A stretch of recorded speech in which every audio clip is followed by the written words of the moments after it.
Good evening. As always, we are very excited to join you here on TV Bakwetu. My name is Elias Musha, and I'm in the TV Bakwetu studio here in Calgary at the Musha Law offices. And as always, we pass our greetings, first of all, for some reason, to Chiwempala. And we are aware that Chiwempala time, it's about 21:17 here. And thank you very much for joining us. We'll give you some time so that you can spread the word around. Let everybody know that TV Bakwetu is on and we have a very, very exciting program. Good evening, Chiwempala. Good evening, Chawama. Good evening, Lungu. Good evening, Chirundu. Good evening, Chipata. Good evening, Liua. Anyway, General, please say hello to everybody and then we can get started. Good evening from Scotland and good evening, Chiwempala. Good evening, Chiwempala. As usual, our people in Chiwempala. Good evening to our people in Winilunga tonight. And good evening to our fellow Zambians and friends and relatives in Vubwi in Eastern Province, which is a very fantastic place. I love Vubwi so much. And I also want to say good evening to our friends in the north, Kawambwa. Why? Kawambwa, I love the people of Kawambwa. I buried my young brother in Kawambwa. That's why I call it home. Thank you so much and look forward to this program tonight, Musha. Okay, so we are joined by our resident pharmacist, Mr. Jorem Kanika, and he has very important things to share with the nation because we are asking questions about where the vaccines are, and Mr. Jerome Kanika is going to help us locate the vaccines. Mr. Kanika, welcome and say hello to everybody. Good evening, Misha. Good evening, General. All right. Just your introduction is making like it's me who has whatever those vaccines are. But anyway, I can mention I can mention that even the people of Bowden are very much okay. Even the people of Mutendere are very much okay. They are all, I think, very much happy to see you here on Bakwetu TV. Yeah. All right. Thank you. Thank you. Now we've got to go straight into our topic tonight. I can see that General is wearing a necktie today, which is quite unusual. Where were you? This is 20 hours and you are in a necktie. What's going on, General? I was working until very late. I had meetings. I've spent half of my day on Zoom today, and I was waiting and working and waiting. I've just jumped out from another meeting just 5 minutes ago. So right. I'm still in a necktie. But before you announce the order of the day, Musha, I just wanted to apologize to our viewers for what happened yesterday. And on behalf of Honorable Rapson Chongo, he wants to apologize to our viewers. He says he was so frustrated yesterday. He enjoyed the program, but he couldn't answer some of the questions because he really wanted to answer some questions. He also wanted to give us a background of what really happened to UNIP, but he couldn't because of technical problems. The reason was he was on Zamtel, which was completely useless. And I've advised him to go. To another network, which could be useful. So I'm saying to our viewers, we will bring Honorable Rapson Chongo and really try and get some of the answers of the questions and the comments which were raised yesterday. Over to you, Tumusha. All right. Okay, we'll do that. Now, first things first, General, even if the period of mourning for President Kenneth Kaunda is over, there's still, I think this is going to be a source of news, a source of speculation, a source of, in the coming. Understand that Diamond TV is reporting that the Kaunda family is saying that President Kaunda's body will be exhumed from where it was buried to be buried at the State Lodge home, General. We tackled this topic right here, and we called it for what it was. It was a Kelenka way of doing things. It was a Belela burial. So they did a Belela burial, and now they are going to take him and bury him at the State Lodge. That's what I'm reporting. It's not me. General, what do you think about that? Musha, I really didn't think I would be talking about Dr. Kaunda after his burial in such a sad situation. The report by Diamond TV is correct. And what I'm also gathering tonight is that there's something which happened which was so strange. When the injunction was filed, the judge disappeared for the whole day. They didn't even know where the judge was. And the judge was offering his response just as the body was about being put down, but being buried. The question was, where was the judge? And why did the judge have to wait and run away and disappear instead of responding to what Kaweche said? And does it mean now that the body belongs to the state? And can they reverse it back and take that body to the farm? This is complicated. This is complicated stuff. Okay, so General, our position as TV Bakwetu, you and me, was very straightforward. And it was straightforward in the sense that what we had suggested was just bury him once and bury him where he wanted to be buried, first of all. Secondly, turn it into a museum. Thirdly, the space at Embassy Park is way too small. Of the old man, for goodness sake, and bury him next to Mama Betty at the State Lodge house. That was our suggestion. Yep. Some people thought that Kaunda belonged to the state. They were even using the term state trophy. What an insult. State trophy. No. And so they say they are going to carry on their own desires. But we later understood that there was an agreement agreed upon between some sections of the Kaunda family and the government that they will bury him Belela, exhume his body, it where. The question is why? Why do that? Musha, it's against our culture. Two, what are they going to do with that grave where they buried him? And if you want to go and pay your respect, where will you go? Yeah. If they take the body to the farm, what do they do with that place where they buried him? To me, it's really, really, really complicating matters which should have been simple. Kaunda's body belonged to the family until they put him on the ground. Until that judgment by that judge, it then turned his body into a state responsibility of the state. Now, can they revert it back take it back to the private hands of the family? I still insist to our viewers, Musha, that Mr. Lungu and PF wanted to play it the way they played it for political gain. That's what I can conclude.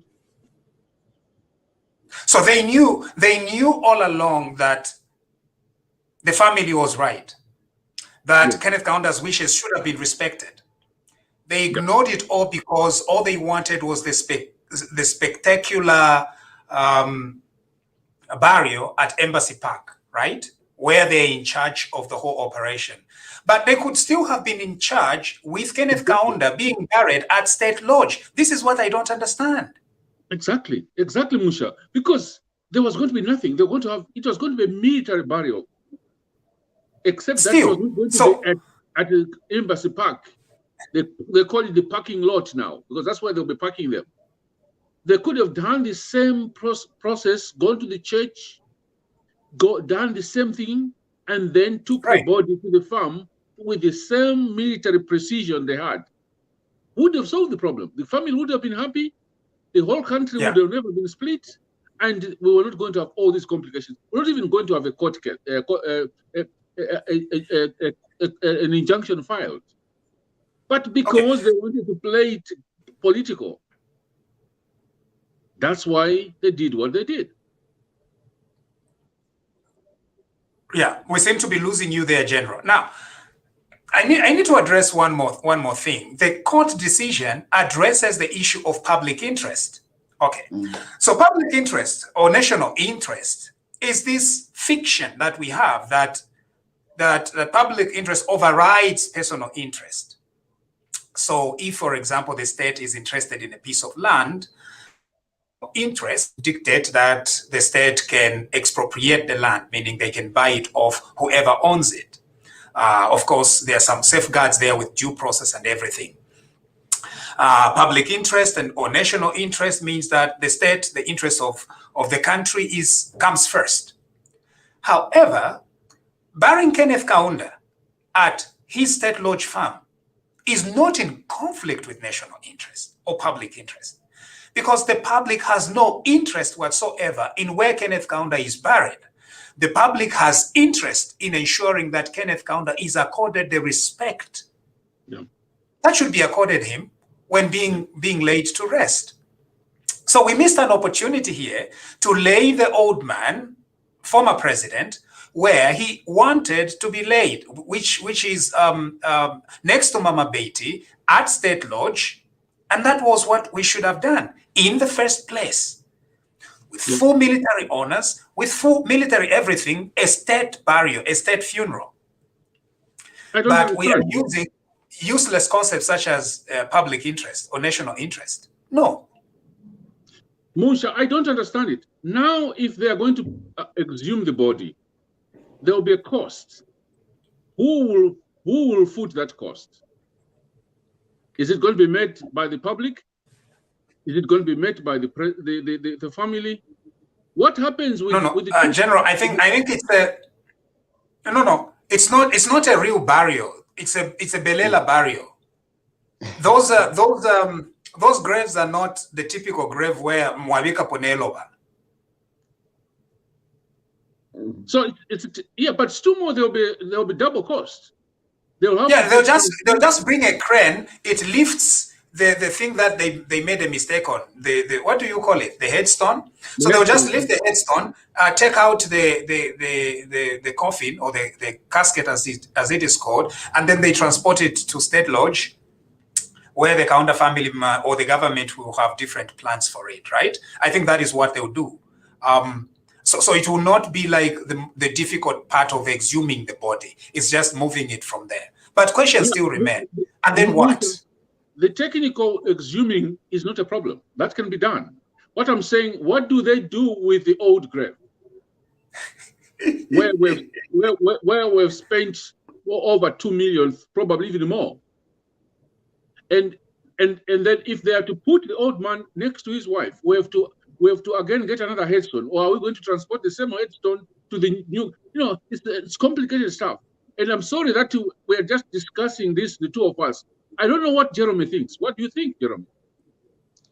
Yeah, General, I saw the ruling from the High Court, which indicated about the issue of the public interest or national interest, that as much as the family wants the body to be buried where the father wanted, but there is an issue of the public interest, and the judge sympathized with the Kaunda family. So I don't think if there will be an issue of reparing again the body. I think that chapter is closed, and it's just the matter of the family now. I think moving on, and like tic-tacking over the same matter. I think it will not go anywhere. I think so. The court ruled itself. So where are they going to? Are you saying the High Court ruled to say the public interest has superseded the family or the personal interest? So I don't know where can they take the matter if the High Court did that. No. General, you were saying something? I was saying to Jeremy. So are you saying, Jeremy, that this is the end of it? They cannot move the body to the farm, and the Kaunda family and people like me should just move on? Yes, that's what I can advise, General. Yes, I sympathize with you, but you just need to move on, General. Sorry for that, but you just have to move on. and they look for the next chapter. As things are, the court ruled and the state moved in and they have buried the body. I don't think so. No, They'll be allowed. No, Mr. Kanika, the court has not ruled. Okay. So what the court merely was saying was that they would deny judicial review because there is no merit to the application, but not that they have ruled substantively that public interest. It's just reasons. So the court rules that I'm not going to grant leave. Leave just means permission.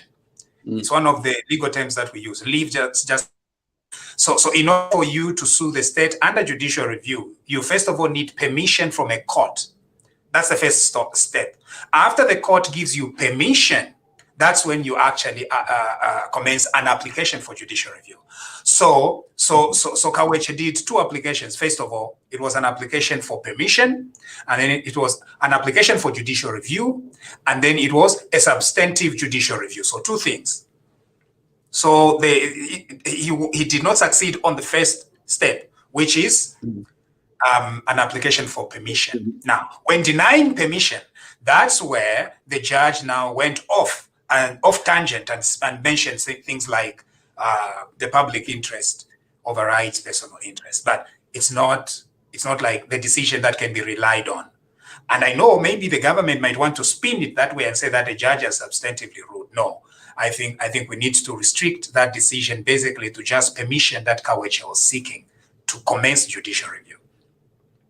I don't know whether that helps, but the deceptive stand here is either whoever was at cabinet office or President Lungu, the family to believe that moving the body will be easy. Yeah. The family relies on that promise. And they're even telling them that you can move it after elections. When they will just say, oh, don't move it. And so it becomes a huge scandal. Yeah, and for me, Musha, and our viewers, why did the judge have to run away until after when the body was being buried? He did not run, General. Hide. He ran away. No, hide. Probably I used the wrong term, Musha. The judge had to hide because they couldn't find him. It was a holiday. Maybe he went visiting. General, it was a holiday. So please let us. It was 6 days holiday. So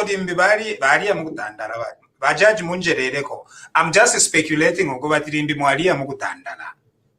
Yeah, but what makes me sad is that if they can find a judge at midnight, like what happened in 2015, how can a judge disappear during the day? I don't understand it. I don't understand it, Musa. You are the lawyer, you tell me. Our viewers are going, no, that's why I'm telling you that, no, he did not disappear. He was just around. It was a holiday. Okay, Musa. I think Jeremy has told me to move on. Let's move on. All right. Now, General, we raised some money here for healthcare workers. So there is an organization that is known as Global Alliance of Zambian Healthcare Professionals. Legitimate organization, and we as TV Bakwetu, we stood behind them to say, let us raise money to help frontline workers, because frontline workers, General, are experiencing several difficulties. Our pharmacist here can just tell us some of the difficulties quickly, and then I'll continue. Mr. Kani. Okay, thank you. I think our frontline health workers are facing difficulties in terms of once they are found positive with COVID. One of the things they are facing difficulties is once the condition gets worse, we have heard most of our colleagues dying because there is no oxygen at the hospital. then you find that sometimes they may not even have money to buy the drugs, as the drugs that the Ministry of Health are using are some, they are very much expensive to most of our health workers in terms of them managing. Then the other challenge which we're having is the PPEs, personal protective equipment, as they are fighting the COVID, as they are fighting the pandemic. You find that we don't have enough PPEs for our health personnel. And not only that, again, you discover that we are also lacking in terms of our diet for our friends who are actually being isolated. Most of them are failing to have good diet as they are taking other medication for this disease. So obviously it's a very, very serious crisis. So we started raising some money, and as TV Bakwe, the money we got, much if not all the money that we got for STARS for the last month, we sent it to that initiative. And several other people from around the world, they came together in order for us to help our frontline workers. We did not just want to sit back and say, but the COVID cases general are spiking. Just yesterday, we understand that 67 of our fellow citizens died of COVID. Yeah. General, you and I know several of our friends and relatives that have passed away in the recent weeks. Yeah. My church, Grace Ministries, we have lost several. Now, of course, you can say it's just coincidence. Maybe they just died of natural causes, but we could also see that it could be COVID. Our own families have passed away in the recent weeks. This is a very, very serious situation. Now, General, I want to come to what annoys me today. Do you allow me to be annoyed? Before you get annoyed, Musha, I just wanted to announce something which is just hot from it's news, and this is going to be news because of our appeal through TV Bakwetu and the fundraising which we did. We made an appeal to the Scottish government to support Zambia. And this afternoon, I got the news that the Scottish government is coming up with a fund to top up some of the fundraising we did. They are going to provide PPEs. They are going to support with oxygen.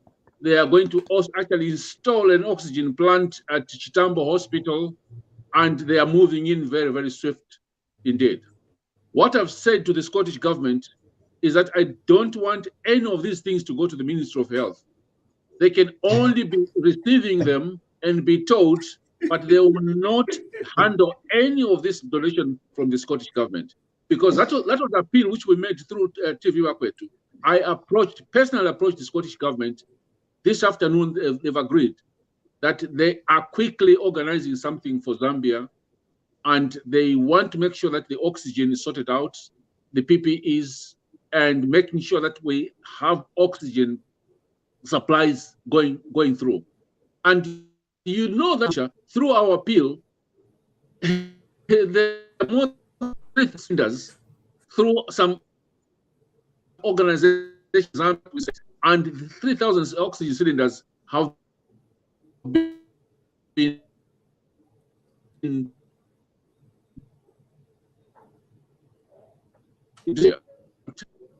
Thank you, General. We are having difficulties, General, with your network. We are having difficulties. So yeah. So General here is so General Chpakupaku is just letting us know that that the Scottish government is going to help Chitambo Hospital with COVID-19 supplies. Is that correct, General? That's correct. So what I was just about to say is that I just got some terrible news today that a friend of mine, I didn't know he was in hospital until yesterday. I will not mention his name. I don't want to embarrass him. He was in hospital until I got a message today to say it was under oxygen for the last 4 or 5 days. So it's serious, and it's attacking people we know. And like this fellow I'm talking about is a very, very, very senior person in government. And I just don't want to embarrass him by mentioning the name. So we want to save our people. That's what I can say, Musha. Now you can get annoyed. Right. Okay. So all these efforts are being done. Now, General, people think that we are unfair to the president. They think that we somehow have a grudge against the president, or as we used to call it, Ichimbala or Akambala, against the president. But we don't. We hold no grudge. But we cannot sit by when the efforts at trying to control the spread of COVID-19 are being undermined by no less than the president himself. That is what makes me annoyed. And I'm extremely annoyed. Look at this. The president today went to visit a clinic in Mutendere, which is very commendable. In fact, no kusaina, bachi saina, General. Very beautiful handwriting. Immediately, Bahafuma Muchpatala, and he commended the health workers, the same health workers that he has persecuted, paid very little, completely ignored, and everything else. Quite all right. It's okay. Immediately after he came out of that clinic, he gathered around himself Mutendere's largest super spreader event. There was no social distancing, nothing, no physical distancing. The people of Mutendere, all of them converged together because avena Mutendere, babanga avena chiwempala. Ngatuwamona masoja, imwejenu, ngatuwamona masoja, we want to go and see what is happening. So they came together. And today's event spread COVID, particularly this Delta variant, because it's very quickly at spreading. That is the situation. And so the president is not serious. When we say this president is not serious, it's, you see, even if evidence, even if you called an independent observer, stand by, but you call an independent. Yeah, he's not.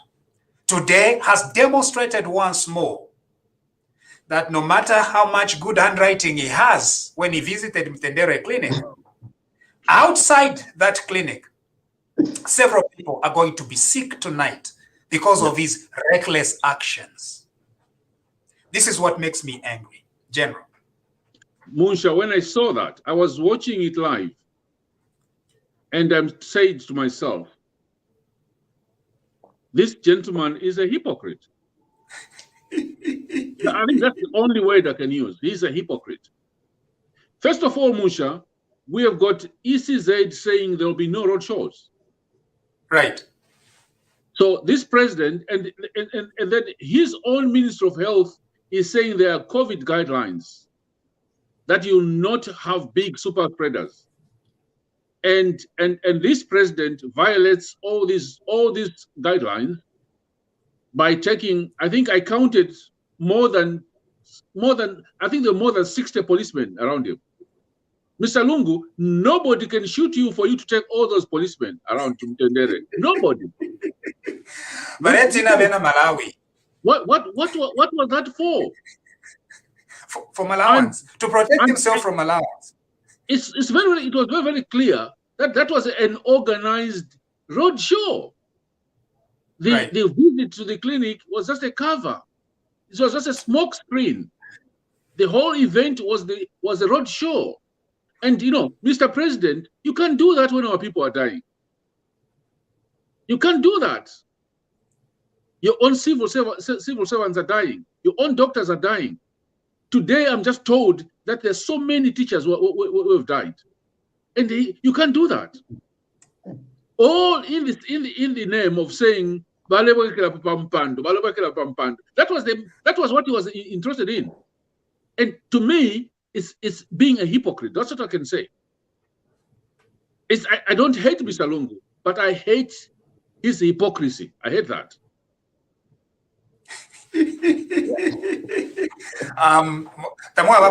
Mwapata fie misango. Imisango. Imisango, you know, his words and his actions, they are miles apart. What he says and what he does are completely, you know, it's just unbelievable. Right. It's not. It's not enough. It's not enough. COVID is not fought by war. And at COVID, we observe social distancing rules. No, COVID is a virus. It's a virus that spreads through contact. The more contact you have, the more it spreads. Simple. This is not complicated. Fit a law if you cover that shani now science. Because Jerome is here. This is not natural science here, but very complicated to solve a very complicated syntax. No. Or calculus. Jeremy, what was that? Did you see what our president did this afternoon? What was that? I think that is unacceptable and being irresponsible in terms of fighting against the serious pandemic that has seen killing a lot of people. For the past 1 month, we have seen a large number of our citizens, of our people dying because of this virus, and we have seen a lot of people getting infected. So that was being irresponsible, and also it was showing a negative energy in the fight against the coronavirus. And to make the matter worse, even all those permanent secretaries you see making noise to the people, they were there also with the president moving around. Now you wonder to say what type of advisors are there who advise the president, because those people are supposed to say, Mr. President, this is going to look bad on you. And not only that on you, it's also going to taint your image to the international community. As you know very well, everything we are using for COVID are coming through as a donation. 2 weeks ago, the Minister for Health or the Secretary for Health in the UK resigned for just kissing a secretary, one person, and going against the COVID guidelines that people had to put themselves. Now, here we saw what was happening, and we know very well that Lusaka is the epic center for COVID, and we have more than a lot of cases that we have. So that is a behavior, that situation was something unacceptable, and we all need to condemn it without even, we need not even to put it in nice terms or what. No, that is unacceptable and irresponsible. We cannot have such a situation seen from the edge of state. That is something unacceptable. When you check very well, we call and every week we say, can we have the president coming out and give guidance on how we are going to have a situation or how we are going to fight this pandemic? But on the other hand, we see the president for the first time spreading the virus. I think that's unacceptable. We cannot move like that. Musha, can you imagine if what had happened was HH doing that in Mtendere today? What do you think could have happened by now? Oh, by now they would have arrested him. They would have said it's treason. They would have, and ECZ would have cancelled the election and said HH is disqualified. They would have done that. You know, so it shows the lack of seriousness.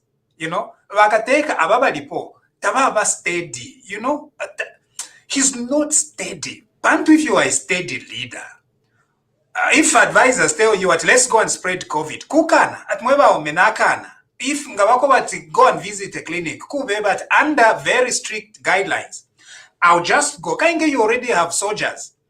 I'll just go straight to the clinic, meet the healthcare workers, encourage them, give them PPE, give them money, and then go back to State House or to State Lodge or to Eswatini, whichever is closest.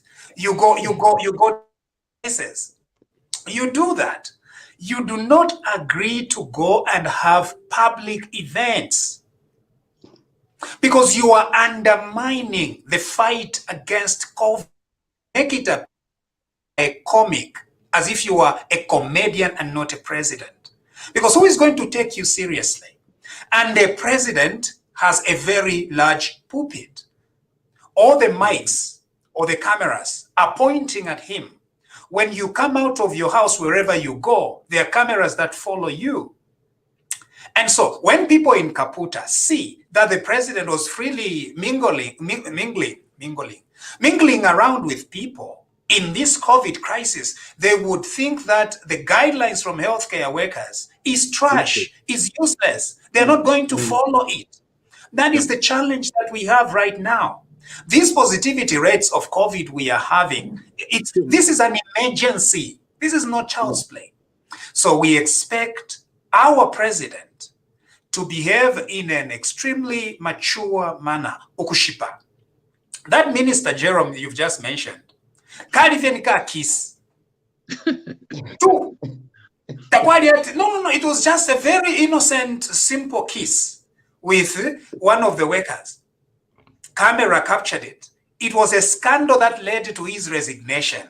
At why would you break COVID guidelines which limit physical contact unless you belong to the same family? That was it. In State House, a president who comes out of after Vapola, everybody gets sick. Please don't misunderstand me. Or General, let me just deal with this. Once we can be sick, so let us not use death to blackmail each other. Okay, but we shouldn't talk about illness or sickness as if it's anything. So let's just be clear. But we are all going to die. Because we are all going to die, we must make sure that we save as much as possible other lives. Number 30, we want Chidia wa pola, instead ya kuichefia, mwamona, instead ya kubatu wa ichefia mu State House, webele teka shani chalo. Uyo, wati mpashishamu baba, aima, mukusea. Okay, if you have to endanger yourself alone, but please do not endanger the innocent people of Mutendere. We want to have a very clear message. Stay home. Do not mingle unnecessarily. Do not create crowds unnecessarily. You are the president and crowds will always follow you because some just want to see if you're Momoneka. Bambi bachira for no if you're mon picture at na monda sana. Mulandu shishibe it be my exercises. No kufenda. But there is something there. So people want to see you umungulu. You know no mulomo. People bali kwa show mulomo. General Naleka. So now our viewers, here we are in the diaspora appealing to the governments to help. And here is our president breaking the same rules. How do the Scottish government look at me? How does the Scottish government look? How does the British government, because we're talking to these governments every day, we need help. That's what we're saying. How do they look at me? They're just saying you've got a muppet of a president. I think that's the right word. You've got a joker. How do we campaign and say we need drugs to help our people when our own president is violating his own guidelines? How do we convince the donors? We've only had 200,000, 400,000 vaccines. Come on, a population of how many people who need vaccines? How do we convince these donors to say, give us more vaccines when our president is playing games? To me, it's annoying. And Mr. Lungu, I think it's time you grow up. Grow up. You are the president of the Republic of Zambia. You can't risk your own people dying just for the sake of getting extra votes. It's not acceptable. If that is what HH had done today, he would have been in prison by now. It's not acceptable. And so what will happen? The opposition. Go ahead, Musha. Go ahead. So what will happen? The opposition will also do the same, because there is this. You must manage psychology. If you are a president, you are also a psychological leader. That's what it means to be head of state. You are a figurehead. You are a psychological leader. So you are not only leading by signing a nice signature, na handwriting. You are also leading by providing support and morale to the country. So you've set the pace. So now, I'm opposition leaders, but they're looking to you, even if they've refused that they were Teka, but they look to you as well. What is President Lungu doing? You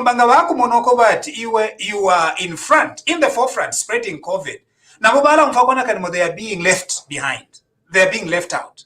It's a psychological thing that we all humans have. We don't want to be left out. So what are they going to do? They are also going to hold big meetings everywhere. And what will happen?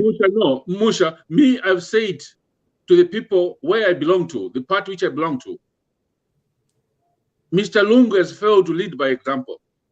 Don't follow his example, Mr. HH. Don't follow his example and risk the lives of our people. Don't. Just for the sake of getting a few votes or winning, don't. And my advice to the opposition leaders, especially HH and the UPND, do not follow his example and risk the lives of our people just for the sake of a few votes. Don't. As far as we're concerned, let's, for HH, win this election without killing people. My advice, do not risk, do not have these road shows. Let's find another way of campaigning. Door to door is better, but get your masks on. Not what we saw this afternoon by Mr. Lungu. That's a bad example, and we should not follow that example. So we disagree and we disapprove together that this is not the way things are supposed to be done. And if some of you find a problem with the position that we have taken, I think our position is General. Mufyo muleranda inena sanga muamano.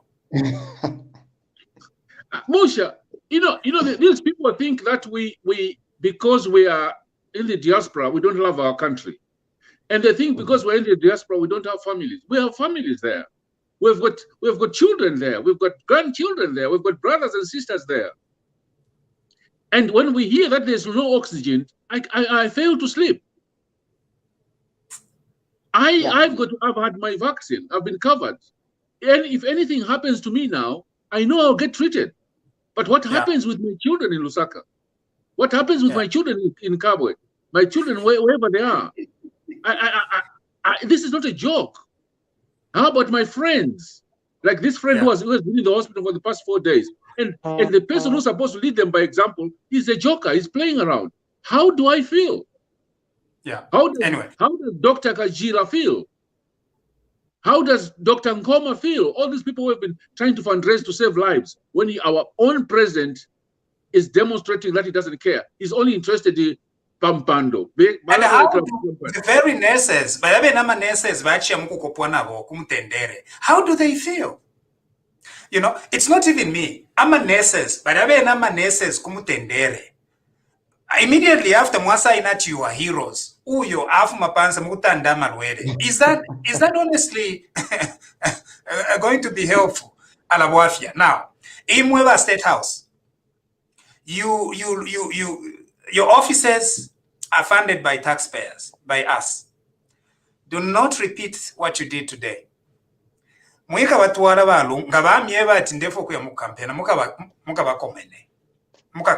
No. You can't go and contradict your own message. Imweba Dr. Simon Meet, who is the principal private secretary, principal private Kandoro, and secretary to the cabinet. You hold two important positions. You are a physician. For goodness sake, just say no. You can't let our principal executive of this country be moving up and about in Mutendere, spreading COVID. And they are even using the information at they were trying to sensitize the nation about COVID. How do you sensitize the nation about COVID with 60 cops? And with 60 cops means that we had 100 uniformed officers, and we had 200 other shushus, all of them Mutendere. So just from the president itself, it's hundreds of people. Now, the innocent marketeers, the innocent compound people, it's a lot of people. You can't be that irresponsible. Yeah. Musha, I think let's give Jeremy a chance to sort of summarize this, because the majority of the people I saw following Bagateka, they were looking for some handouts. They were looking for some money for them to buy Kaunda.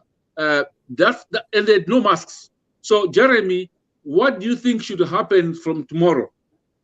You as a pharmacist. Look, first to start with, this is a two-way thing. We can say they had to list the members of the public. Again, the people who are surrounding the president had to list the president by making him mingle with such kind of crowds without even having social distancing.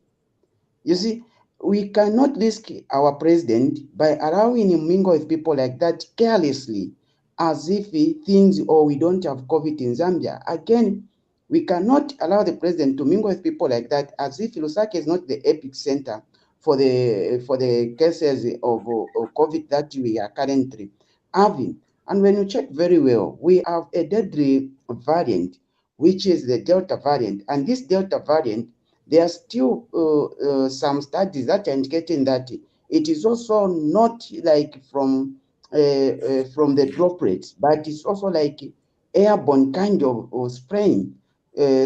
So we need to protect the president by all means. It was irresponsible of all the people that surrounds the president to allow him or risk his health by allowing him meeting those crowds and saying that no, is giving face masks. I think that's something unacceptable. We know very well that wherever the president will be, there will never be 5 people, 6 people. There will be hundreds of people, because that person is the state or is the public property, and everyone wants to have a glimpse on the presidency. So I think if I were the president, I would have with immediate effect drop the people who have made me to look so disorganized and embarrass the entire fight against the virus. I can serious as we are talking right now, you can see a lot of letters flying for risking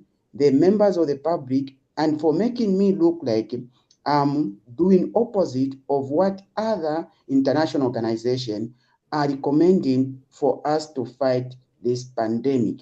Having more than 1,000 people dying in 1 week, just in one district, it is too much.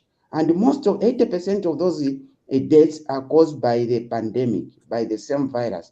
It's something too much. And when you release the president to go look like he's a very irresponsible person, I think that's something unacceptable.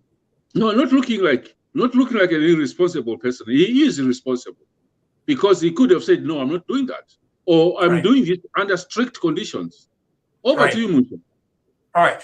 Okay. Now, General, we're going to come back to COVID, but and the issues surrounding, particularly the vaccines, because Jerome Kanika has some math for us.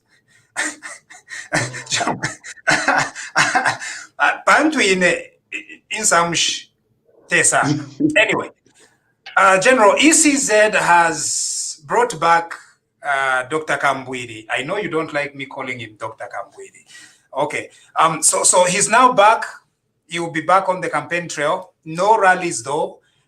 So he will just be moving from door to door.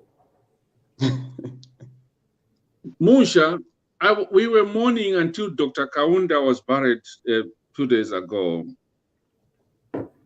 They suspended Kambwili for a reason. The reason was he used tribal and hate speech. Mr. Kambwili, Omwini Wachisushi, decided to storm, went to ECZ and forced a meeting with ECZ. And after that meeting, he came out and issued a press statement. The press statement went as follows: I've had a meeting with ECZ, and I've sincerely apologized for violating the guidelines not to have a rally. But I'm not apologizing for using tribal remarks, because I know I have been with the UPND. I know that the people of Southern Province are tribalists, that HH is a tribalist. I'm not apologizing. And if there's anything, watch this space, meaning I am going to do it more. I'm going to do more. So, for me, and then a few days later, ECZ says this guy was suspended. What was he suspended for? Was it for violating the rules to having a rally, or violating the law and the Electoral Act by using tribal remarks and hatred? I want you, Musha, and probably Jeremy, to help me. What was the suspension for? And when he said he's not going to apologize, watch this space, what did he mean? Yeah. General, before Mr. Musha come in, I think for ECZ, they did whatever because he is campaigning for the ruling party. But again, there is also a criminal case that was reported by Mr. Tavo Kawana, who's the UPND Alliance media director. So he reported the matter to the police concerning the outrages from Dr. Kambwili over the people of Southern Province. And it's something very much unacceptable for him to be using the tribal remarks this time, and they're aware of us, especially as the young generation, we have intermarried. You see? So we cannot have such kind of talks going out in the times of campaigns. You just need to give a lot of data to the people and what you are going to offer to the members of the public, and like starting attacking this tribe or the other tribe. As you know very well, we now, you can go to Northern Province, you find the Tongas. You can go to Western, you find the Tongas. You can go whatever you want. You may find everyone as moved, and we are interrelating to each other. So using those terms, I think is something very much unacceptable. And moreover, as you know very well, UPND adopted the Tongas, PF, adopted the Tongas in Southern Province. So what was Kambwili saying about those Tongas who have been adopted in Southern Province? Does that mean that those are not welcomed in PF because they think them like they are UPND? I think that's something unacceptable. So sometimes, before we say something, let's not go on talking without thinking. Let's first think before we talk. But what can we say with someone who was self-confessed to say, if I go to PF, it means that I'm mad or a lunatic? So that's those things you need to know, that this is the problem that is now there. We are dealing with a lunatic who has confessed by himself to say, I'm a lunatic because I've gone back to PF. So this is some of the challenges. And so what you're referring to is in one of the interviews, Dr. Chishimba Kambwili was asked to say, hey, Dr. Chishimba Kambwili, would you go back to PF? And he said that, no. Am I a lunatic? If I went back to PF, I would be a lunatic to go back to PF. It is in his own words. Yeah, but he's back in PF. He's back in PF now, okay? So we can assume that we're dealing with a lunatic. Yeah, that's good. Yeah. Yeah. And for me, I want you, Musha, to clarify to me, what was that suspension all about? Was it about tribalism? No. I think ECZ looks at themselves to be peacemakers, and they are hoping that Dr. Kambwili's language is going to clue in. They are hoping that is going to clue in. You want a person I think that's what they are trying to do. We suspend you, okay, fine. We unsuspend you. Number one, we note the shani, we look. So it really depends on Dr. Chishimba Kambwili. There are some things that you can say and some things that you cannot say. And I hope that you will be able to do the right thing and stop the tribal rhetoric, which is very well known for. And I hope that he stops. How do you expect a lunatic to stop? Because he's a lunatic. That's what he's told us.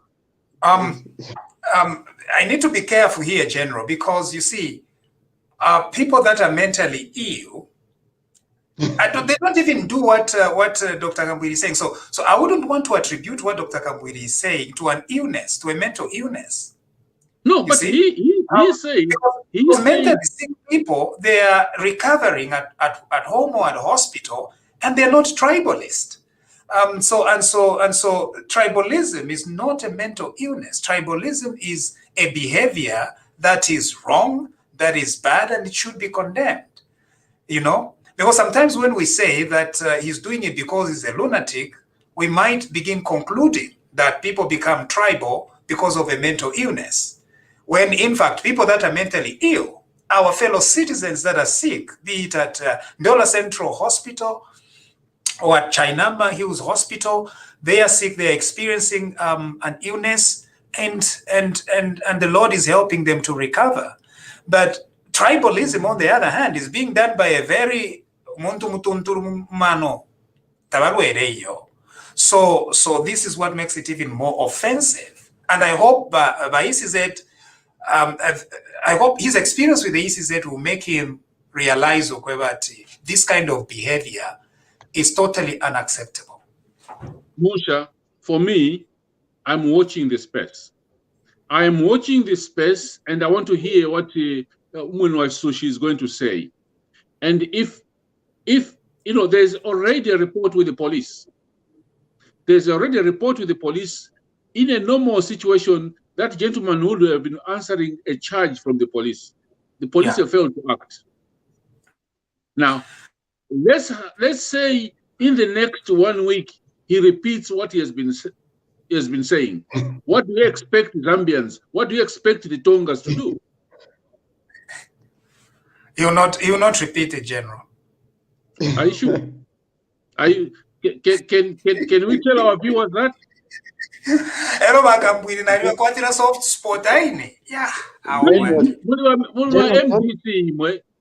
one have got a soft spot for him. I have no soft spot for him because you are NDC. You know, I really sympathize with you. In fact, I can tell our viewers today, I blocked an NDC person yesterday. I won't tell you who this person is because you'll be very annoyed with me. But this person really went into my nerves, and I blocked this person in the country, so we know her. Oh, sorry. So I blocked this person because this person was now getting into my nerves, and I wanted to control myself and not shoot from the hip, because I was about to shoot from the hip. So you sympathize with NDC, so I accept it, Musha.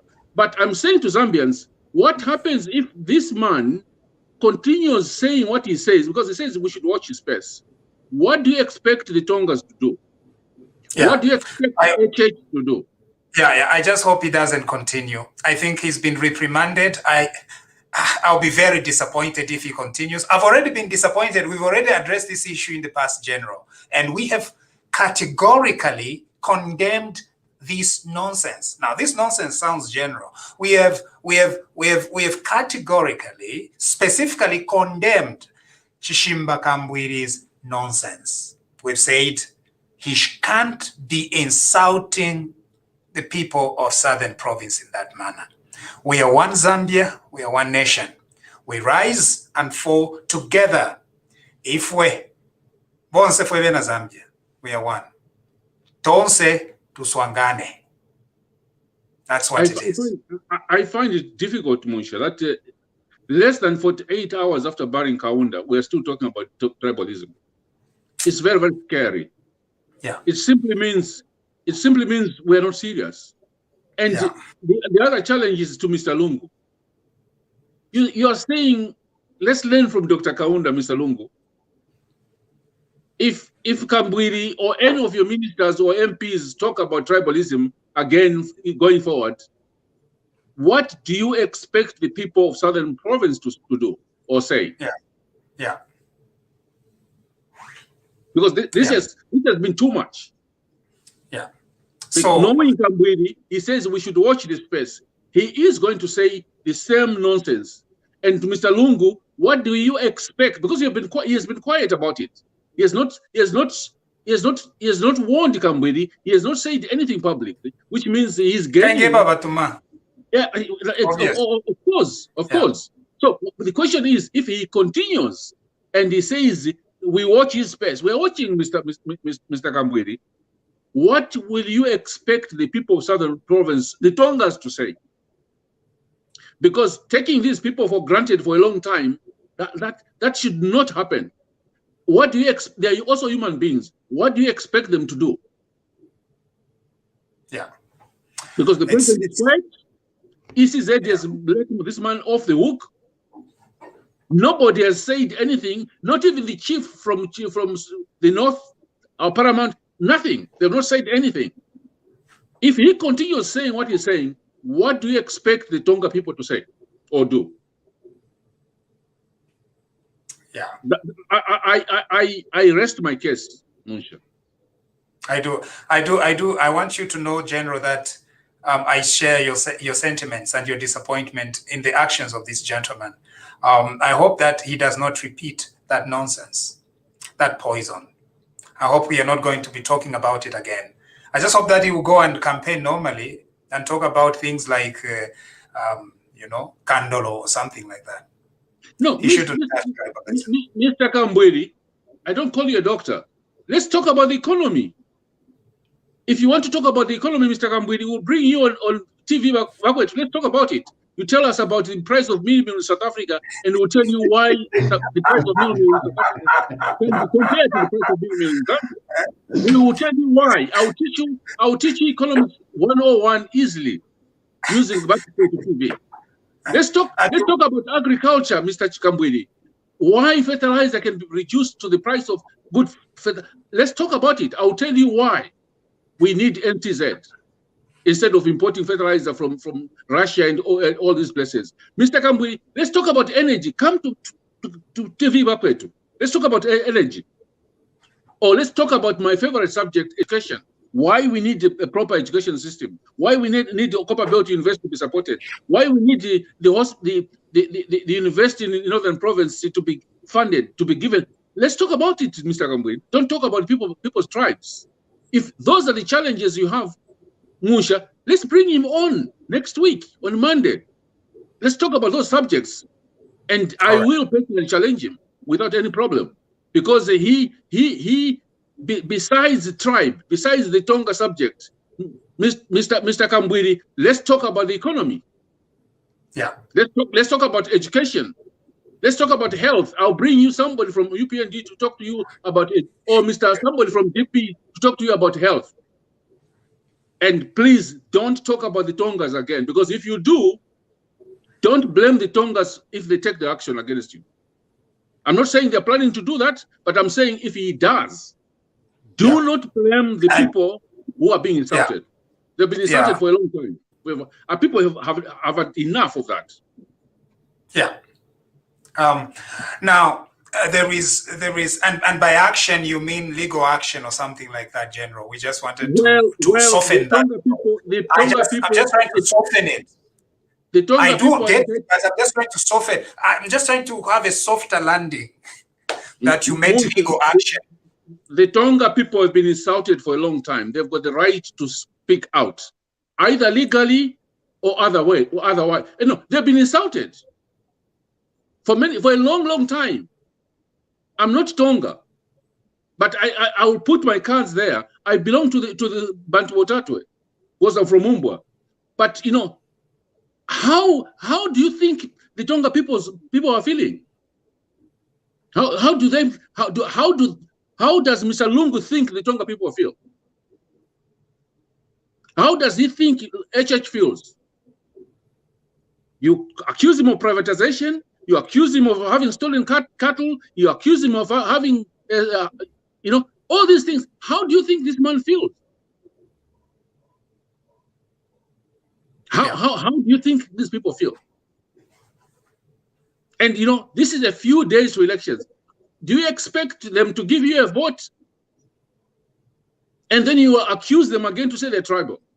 You know, you're insulting them. You are forgetting that it's the same people who gave Chiluba a vote in 1991. The same people who gave Chiluba a vote. You know, you're forgetting that. And you know, Dr. Kaunda is gone, but I will say it again. They are the same people who had their Choma declaration and said, look, let's unite. But you're turning against the same people and insulting. Mr. Lungu, if you don't know your history and Kambwili, these are the same people who sold their cattle. They sold their cattle to send your people to London, Lancaster to go and negotiate for independence. They are the same people who sold their cattle to send Kapwepwe to India for training, for goodness sake. So have respect for these people. Let's have respect for these people. Just as each tribe should have respect, should be respected. Every tribe should be respected. But you know, I'm so annoyed, Munsha, because the soft handling by ECZ.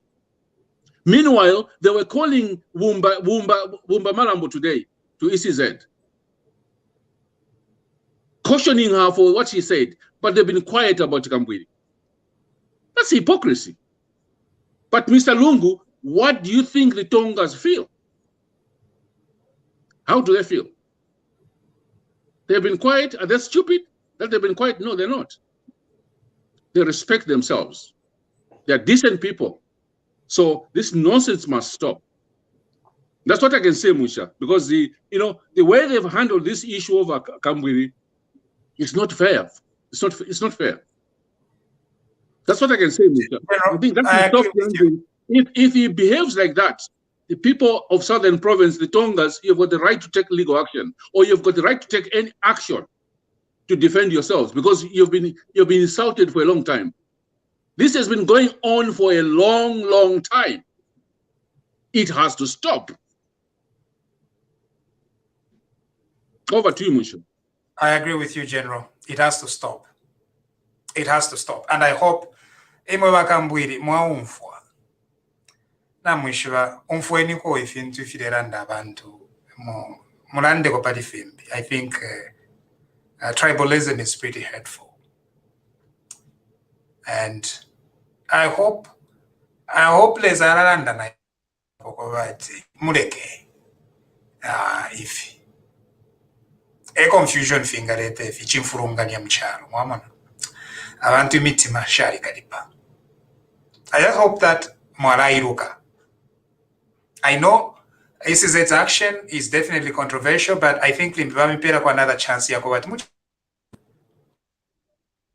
tumisango to our tribalism. I hope so.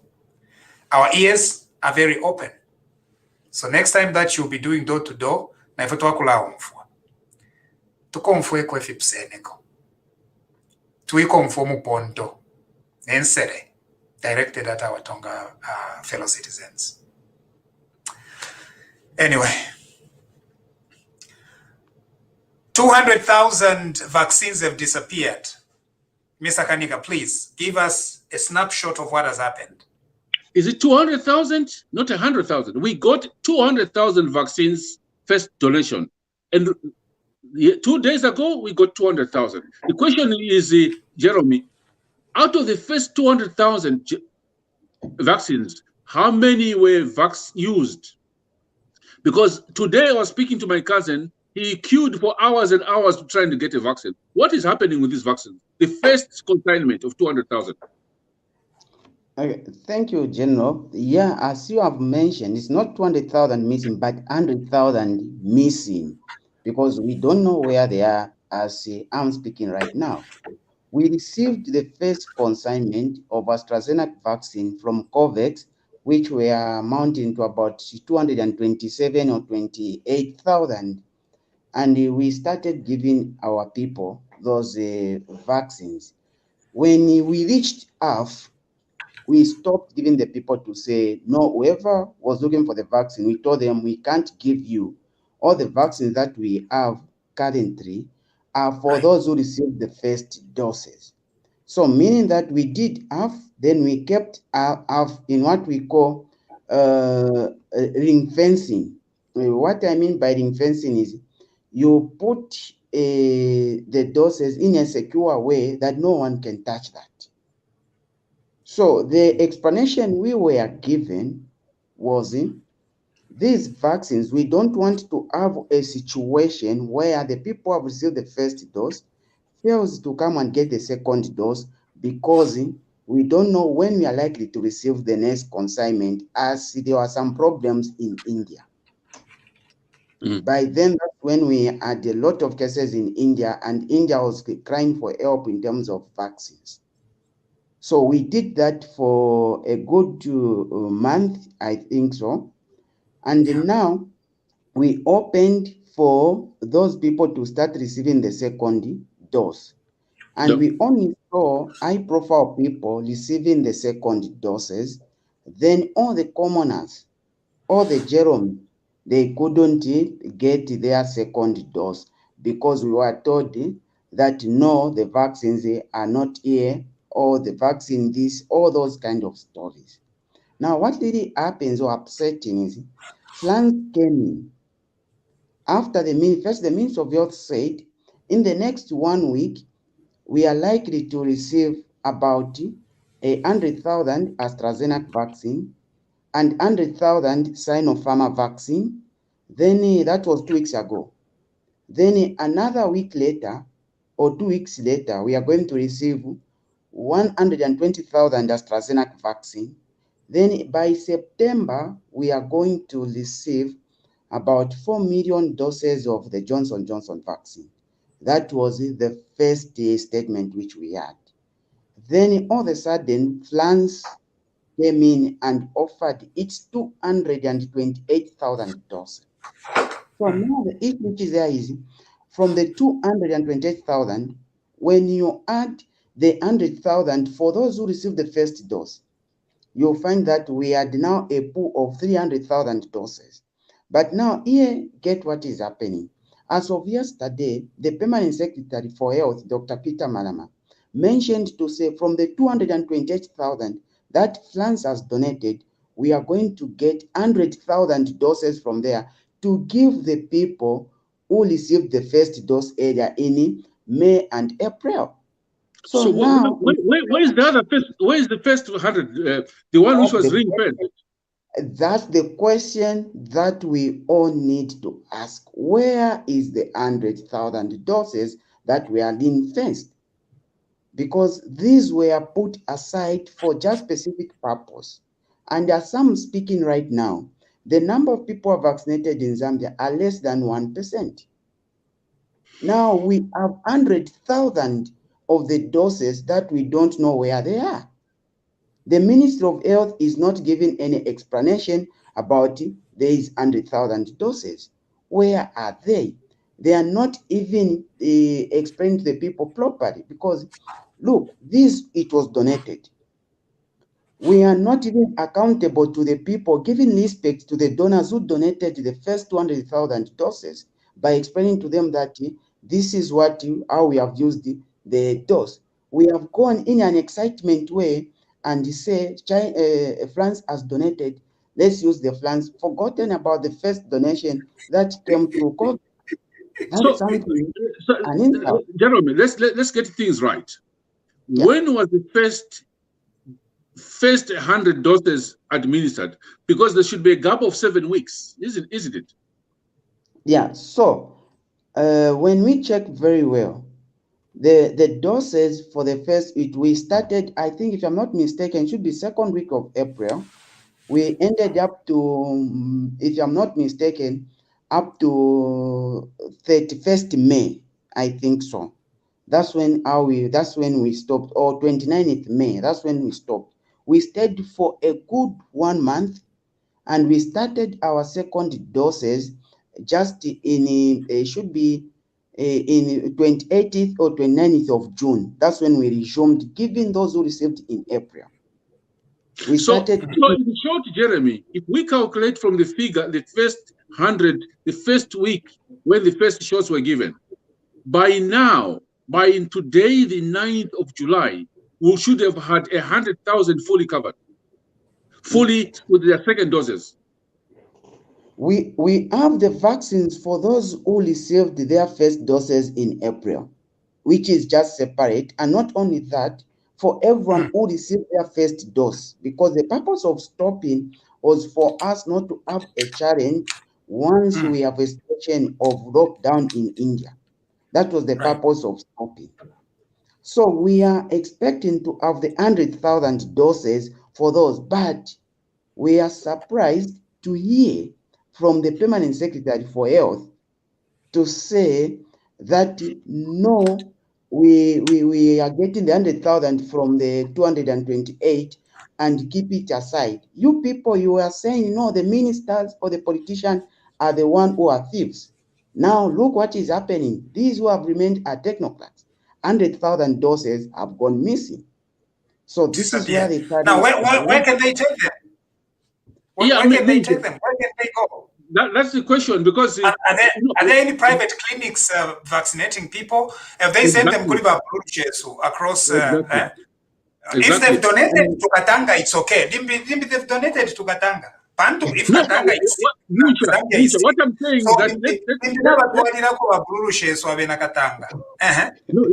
let's take it step by step. We know that some of these doctors at the Ministry of Health have got private clinics and hospitals. We know that. So what could stop them taking those 100,000 doses to go and vaccinate the rich upper Mwamba privately and pay? What could stop them doing that? You see, that it cannot stop. No wonder we need the Ministry of Health to settle this air and disclose to the people where the 100,000 doses are, because that's not 2,000 doses. That's not 100 doses. That's 100,000. It's a lot of doses, a lot of people. And moreover, per dose, the cost of one dose of AstraZeneca vaccine should be about $85 to $80.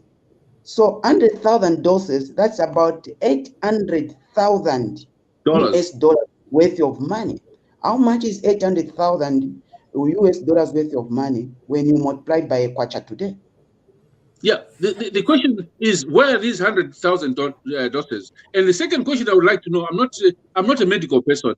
What was the expiry date of the first batch? First of all, there were issues of expiry dates. First, as we know very well that the AstraZeneca that came to Africa was expiring on the 7th of April, and it was extended for 3 months further, which we should expect to be somewhere by July and all that. But again, there were all those kind of talks. Now we cannot talk about that, because when I raised the issues of expiry, they disputed to say no, that's not true. Now the question is, where is the 100,000 doses? If they have expired, they need to explain to the people who received the first dose. Why did they risk their lives by giving them something that is about to expire, which has a problem with its efficacy? They need to explain to the members of the public, because what people need. Musha, I smell a rat here. If the expiry date is not known, the Ministry of Health cannot tell us what was the expiry date of the first 228,000 doses, and we know that 100,000 are missing. I think we need answers. What do you think, Musha? Zambians need answers, because the other thing is that the first 6 months people were very, very anxious about the dose. That's why they were not going for this for the vaccination. But we now hear there's a huge rush because people are now convinced because of these deaths. So, Musha, what do you think about this? I don't know what to think. What I know is that this is not very surprising, because this is a government of Bakerenga. So even for vaccines, they found an opportunity of Bakerenga. There is something that definitely needs an explanation here. And so, Honorable, what is his name? The payment, is it Malam? Dr. Malama. Yes, Dr. Malama. So, Dr. Malama, we want to have you address us and explain what, where the 100,000 doses went. Please do that. We are going to continue talking about this until you've given us an explanation. If you've gotten rid of the 100,000 doses, please explain to the people of Zambia. And when did you get rid of them? Were you administering doses that had expired, or what was going on? We believe we've taken vaccines. Myself, I'm doubly vaccinated, fully vaccinated with AstraZeneca, and so is General. And so we here on TV Bakwetu, we are health conscious. We don't submit to conspiracy theories, and we come out very clearly on health issues. And so we ourselves have taken these vaccines, and we would like to encourage each and every Zambian to take theirs. Each and every Zambian to take theirs. But with all these stories, it becomes a scandal. And so we want the ministry to explain, where are the 100,000 doses? General, you were laughing when I said they've been donated to Katanga. Why did you laugh? You and your Katanga, I know you and FTJ, those are your relatives. We understand that, so. And so my relatives are your relatives, General. Those are our relatives. After all, there's no boundary there. It's just a river. So that's fine. That's fine. But we want to know, when did these vaccines expire? If you expired, did you get rid of them? They should issue a certificate saying you got rid of them. And the other thing is that for me, I want to find out, was Mr. Lungu vaccinated? Because Mr. Lungu should lead by example. Mr. Lungu, were you vaccinated or not? Why do you want to know that? I want to know because he's a leader. He should lead people by example. People are dying. So he should tell us whether he has been vaccinated or not. Yeah, probably he's vaccinated. That's why he's mingling with people, because he's vaccinated. Let him tell us. Because he's a leader. People follow leaders. People follow leaders by example. So he should tell the Zambians whether he has been vaccinated or not. General, the problem that I've seen for myself in terms of the Ministry of Health, is they have a problem in terms of transmitting information, and they are not transparent in giving the people. We are dealing with a pandemic that is serious and affecting all the countries globally. And what the success I've seen in other countries, for them to succeed in vaccinating a lot of people, is how their Ministry of Health are releasing information to them. Yeah. And if you are not transparent in releasing information, these are things that causes speculation and people shunning away from something that you have intended, which is well intended to.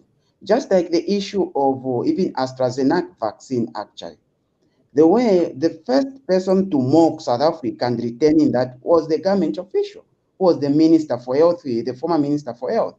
Then a month later, they bring the same thing that they mock South Africa. Are you expecting the people to accept that? The people not accept. So the way they transmit their information, it is where there is a problem. There's no transparency. Right now, we are talking about, can you just account for these 220,000 doses you received as the first consignment? Just counting 1, 2, 3, 4, 5, 6, 7, 8, 9, 10. Nabachukwa kabonse. Balapenda. Bamwisha.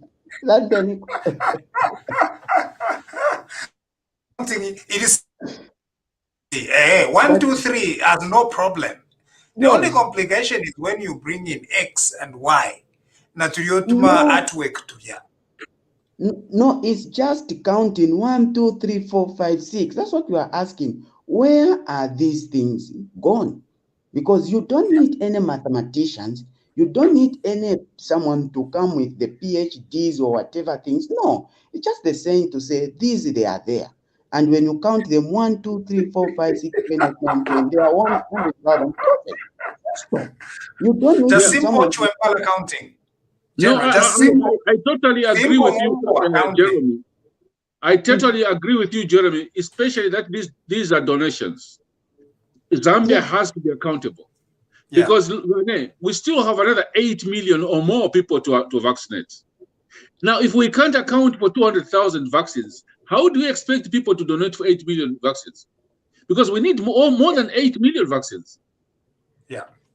That, you see, this is a problem which I've seen with the current people at the Ministry of Health. You see, we have destroyed, or we have put to bad use a lot of our donated commodities. If I mentioned to you that we also had the issue of Artemether injection that that is supported by the presidential aid of the United States, the PEP fund, something like that. We destroyed a lot of that injection that we use in the fight against malaria because of not being transparent in doing things.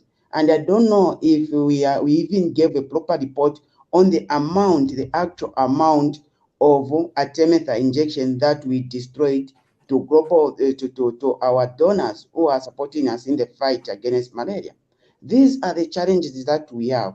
Let's be transparent. Let's be accountable to all the single resources that other people are spending on us. It's not that they have a lot. No, they don't have a lot, but they just find within their heart to give something to us who are trying to say we are very poor.